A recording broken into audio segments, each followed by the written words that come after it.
क्या एम्प्लॉयर की गलती के कारण पेपर लेट हो सकते हैं या रिजेक्ट हो सकते हैं? एम्प्लॉयर के द्वारा कौन सी की गई गलतियां आपके पेपर्स के ऊपर इफेक्ट कर सकती हैं, डिस्कस करेंगे आज की वीडियो में। चलिए शुरू करते हैं। नमस्कार दोस्तों, वेलकम है आप सभी का आपके अपने चैनल हिम्मत एलएलबी में। जैसे ही इटली के पेपर्स की अपडेट आती है तो इसे अप्लाई करने वाले एप्लीकेंट्स के अंदर ना एक अलग सी एक्साइटमेंट आ जाती है, एक अलग सा जुनून आ जाता है।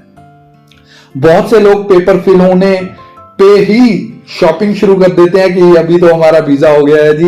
लेकिन डियर ऐसा नहीं है, इसके बाद भी कई दिक्कतें आ जाती है। जब तक आपका नॉलेज का इश्यू नहीं होता है या फिर आपका केस जो है बीएफएस में सबमिट नहीं होता है, उस टाइम तक आप उम्मीद नहीं रख सकते हैं। उसका रीजन ये है कि आपको ये नहीं है कि ठीक है ना कि पेपर अप्लाई होने के बाद क्लियर नहीं होते। अगर टाइमिंग सही है तो क्लियर हो जाते हैं, बट साथ में ना एम्प्लॉयर के एफर्ट्स बहुत मायने रखते हैं।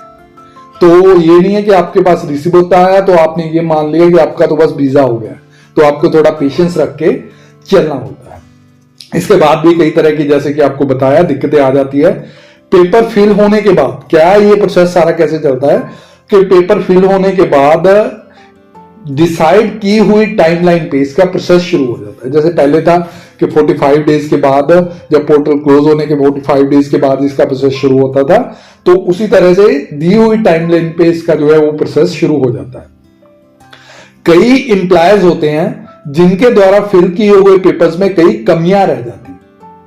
कई जो एम्प्लॉयर अप्लाई करते हैं उनके द्वारा जब पेपर फिल किए जाते हैं उसके बाद कुछ कमियां रह जाती हैं।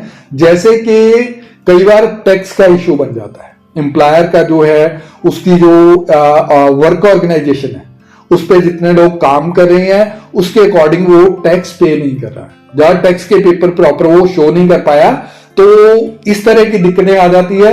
या फिर उसका कोई प्रीवियस रिकॉर्ड, कोई पिछला रिकॉर्ड होता है कि उसने कुछ, ठीक है ना जी, ओवरसीज लेवल पे कुछ वर्कर्स को इनवाइट किया था, बुलाया था, लेकिन उसके बाद परफातुरे में ना तो उनकी किट जमा हुई है और ना ही, ठीक है ना, उसका कोई रिकॉर्ड है, ना ही वहां पे काम कर रहे हैं। मींस के उसने सिर्फ एंट्री दिला के बंदे को छोड़ दिया था। तो इस तरह की अगर बात सामने आती है तो भी दिक्कतें खड़ी हो जाती हैं।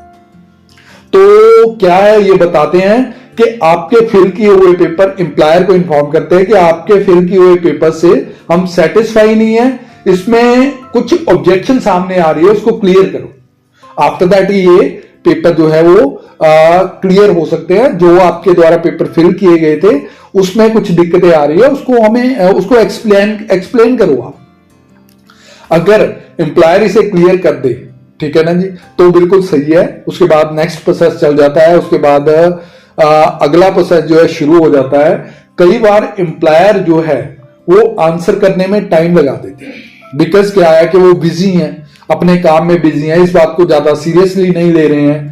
तो उनका जो है अपडेट आने के बाद, उनके करेक्शन आने के बाद भी वो इस चीज को सीरियसली नहीं लेते हैं। महीना निकल जाता है, 2 महीने निकल जाते हैं, 3 महीने निकल जाते हैं, जिसके बाद वो इसके ऊपर, ठीक है ना जी, कोई भी कदम उठाते हैं।